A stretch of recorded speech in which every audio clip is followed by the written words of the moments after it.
Amazing students, today we are going to do a very interesting as well as important topic, that is staffing. Staffing, which is one of the functions of management. Today we will discuss meaning, definition and process of staffing.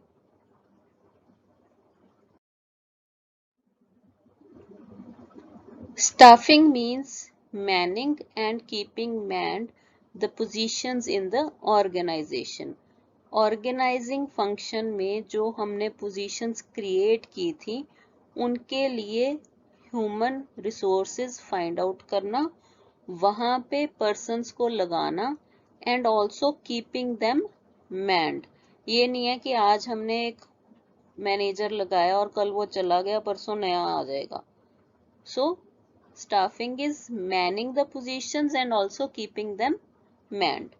According to McFarland, definition is staffing is the function by which managers build an organization through the recruitment, selection and development of individuals as capable employees.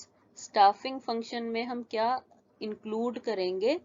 Recruitment, selection, development of individuals as capable employees को capable बनाने के लिए जो training दी जाएगी या managers जो recruitment process करेंगे या सिलेक्शन करेंगे, that is all called staffing. Definition according to Koontz O'Donnell, the management function of staffing is defined as filling position in the organization structure through identifying workforce requirements, inventorying the people available, recruitment, selection, placement, promotion, appraisal, compensation and training of needed people. Staffing में क्या है? We have to fill the positions in the organization structure, and in order to fill those positions we have to identify the requirements, we have to keep track of the people available, we have to recruit, we have to select, we have to give placement to the people, also provide for the promotion, appraisal and also fix the compensation, incentives, the salaries, wages of the employees, and also training is required.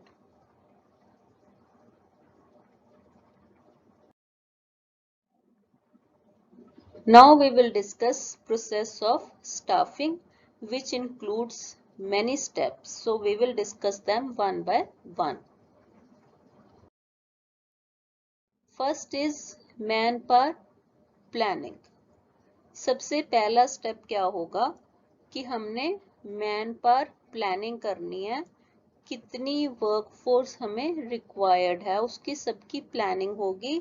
And 3 elements are included: workload analysis, workforce analysis and comparison of both. Workload analysis में क्या होगा कि कितना workload है, कितनी requirement है। Work force analysis में क्या होगा, प्रेजेंटली कितने पर्सन्स जो हैं they are working in the organisation. Then comparing the both, like for example we are going to start a new production unit and for that we required 50 workers. तो workload analysis क्या हुई, 50। Already हमारे पास दूसरी unit में 10 workers extra हैं, तो already we have 10।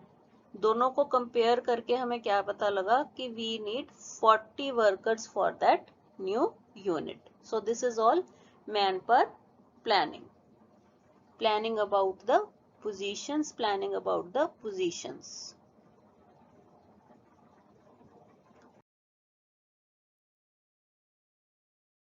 Next step is recruitment. Recruitment means calling for the employment. जो भी बिजनेस ऑर्गेनाइजेशन होगी वो कॉल करेगी एम्प्लॉयज, एडवर्टीजमेंट देगी न्यूज़पेपर में, या अपने जो प्रेजेंट एम्प्लॉयज हैं उनके रिलेटिव्स को कहा जा सकता है, उनके फ्रेंड्स को कहा जा सकता है, या फैक्ट्री गेट पे लगाया जा सकता है जॉब्स अवेलेबल, वेकेंट। ये सारे क्या है, मेथड्स ऑफ रिक्रूटमेंट, एक्सटर्नल भी हो सकते हैं, इंटरनल भी हो सकते हैं।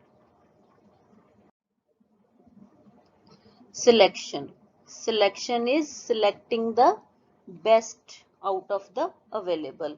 अब हमने advertisement the for suppose finance manager, we require 2 finance managers and we have put an advertisement in the newspaper. Applications आ गई हमारे पास 20 persons की, 20 persons applied for the job.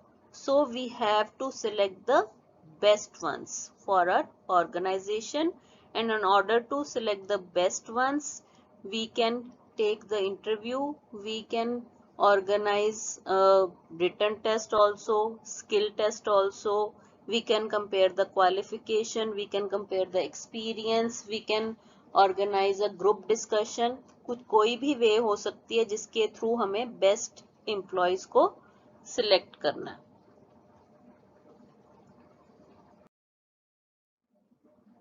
Next आ गया training and development.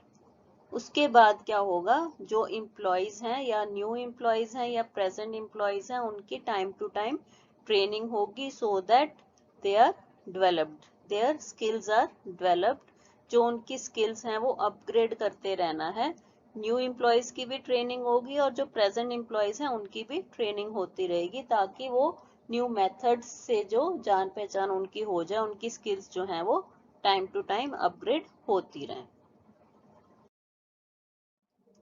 Orientation and placement, orientation जो new employees हैं उनको organisation के बारे में बताया जाएगा, ऑर्गेनाइजेशन के रूल्स के बारे में, उनकी पॉलिसीज के बारे में। Like when you take admission in an university, university के एडमिशन में क्या होता है कि जब फर्स्ट डे होता है एक ओरिएंटेशन मीटिंग बुलाई जाती है, सॉर्ट ऑफ मीटिंग। उसमें बताया जाता है कि कहाँ पे लाइब्रेरी है, कितने क्लासरूम है, कितने कोर्सेज हैं, कौन सी फैकल्टी है, in case of any problem student corner कहाँ है। सेम वे क्या होगा, एम्प्लॉय की ओरिएंटेशन होगी and then that employee will be placed in the particular department. Then comes remuneration. अब फ्री में तो भाई कोई काम करेगा नहीं, everyone will ask how much will I get paid. So remuneration will be fixed by function of staffing. Remuneration जो है वो टाइम बेस्ड भी हो सकती है और परफॉर्मेंस बेस्ड भी हो सकती है। नॉर्मली अनस्किल्ड जो लेबरर हैं they are given time based remuneration. उनकी जो रेम्युनरेशन है आर्ली बेसिस पे होगी, अगर इतने घंटे लगाओगी तो इतनी सैलरी है।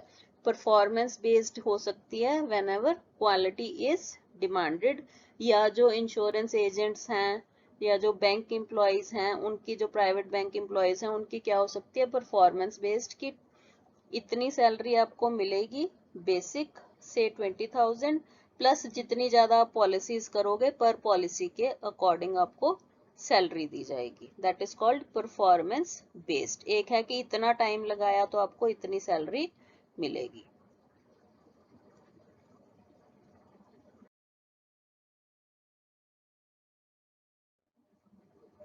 Performance will be evaluated of employees. Employees की परफॉर्मेंस को इवेल्युएट करना बहुत जरूरी है। We have to identify employees, we have to measure their performance. कोई एम्प्लॉय जो है वो बहुत ही आउटस्टैंडिंग हो सकता है, कोई बिलो एवरेज हो सकता है, कोई एवरेज हो सकता है, कोई गुड होगा, कोई वेरी गुड, कोई excellent. There are various categories. जो परफॉर्मेंस इवेल्युएशन है उसके लिए डिफरेंट वेज अडॉप्ट की जा सकती हैं, डिफरेंट मेथड्स अडॉप्ट किए जा सकते हैं।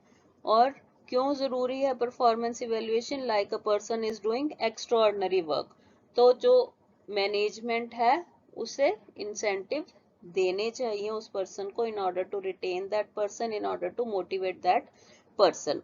अगर कोई पर्सन एवरेज काम कर रहा है तो उसको थोड़ी सी ट्रेनिंग दे के, थोड़ा सा मोटिवेट करके बेटर काम करने के लिए कहा जा सकता है।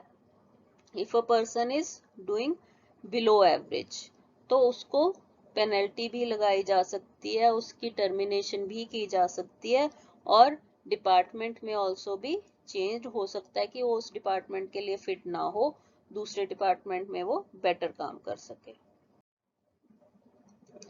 promotion and transfer. Promotion means giving the higher position. Higher position देनी, जिस हिरार्की में जिस प्लेस में वो पर्सन है उससे नेक्स्ट हायर प्लेस पे उसको प्रमोट कर देना. डिमोशन इज ऑल्सो देयर कि जो लोअर पोस्ट है उस पे भेज देना उसको, वर्कर से कोई सुपरवाइजर बन जाए या सुपरवाइजर से कोई प्रोडक्शन मैनेजर बन जाए, या प्रोडक्शन मैनेजर की परफॉर्मेंस अच्छी नहीं है तो उसको डिमोट करके क्या कर दिया, सुपरवाइजर बना दिया. Transfer may be from one unit to another unit, from one department to other department. अगर एक एम्प्लॉय यहाँ पे फिट नहीं बैठ रहा तो उसको दूसरे डिपार्टमेंट में भी भेजा जा सकता है, उसको दूसरी यूनिट में भी भेजा जा सकता है. Then comes retention. एम्प्लॉयज को रिटेन करके रखना ऑर्गेनाइजेशन में, इट इज वेरी इंपॉर्टेंट. अगर कोई कंपनी ऐसी है जिसमें एम्प्लॉयज ज्वाइन करते हैं और नेक्स्ट अच्छी पॉसिबिलिटी मिलते ही they leave the organization, they quit their jobs, तो उस कंपनी की रेपुटेशन अच्छी नहीं होगी. लेबर टर्नओवर ज्यादा है, एम्प्लॉय टर्नओवर ज्यादा है. That organisation is unable to retain its employees, unable to maintain its employees. वो अट्रैक्ट नहीं कर पा रहे अच्छी वर्कफोर्स. जो भी आता है वो सिर्फ मजबूरी में वहां पे जॉब करता है और नेक्स्ट पॉसिबल अपॉर्चुनिटी मिलते ही वो वहां से निकल लेता है. सो एक अच्छी ऑर्गेनाइजेशन कौन सी होगी, गुड रिप्यूटेड ऑर्गेनाइजेशन कौन सी होगी, विच रिटेन्स इट एम्प्लॉयज. और रिटेन कैसे करेंगे उनको, गुड वर्किंग कंडीशंस दे के, by giving them incentives, by motivating them, by giving them promotions, so that they stay for a longer period of time in that organization. Next comes separation. Separation may be through retirement, termination or retrenchment of employees when they say bye bye. Retirement के case में क्या होगा, as you all know कि if a department has fixed 65 years of age, तो after 65 years of as वो person automatically retire हो जाएगा. Depend करेगा कि क्या पॉलिसी है, 58 ईयर्स रखी है उन्होंने एज, या 60 ईयर्स रखी है, या 65 ईयर्स रखी है. Then is termination.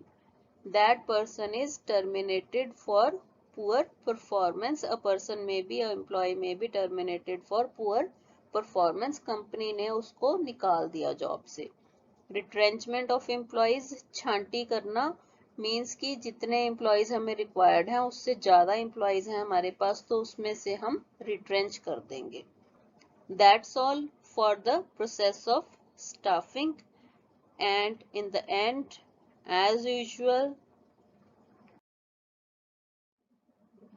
a tip, motivation tip: study hard and see the magic.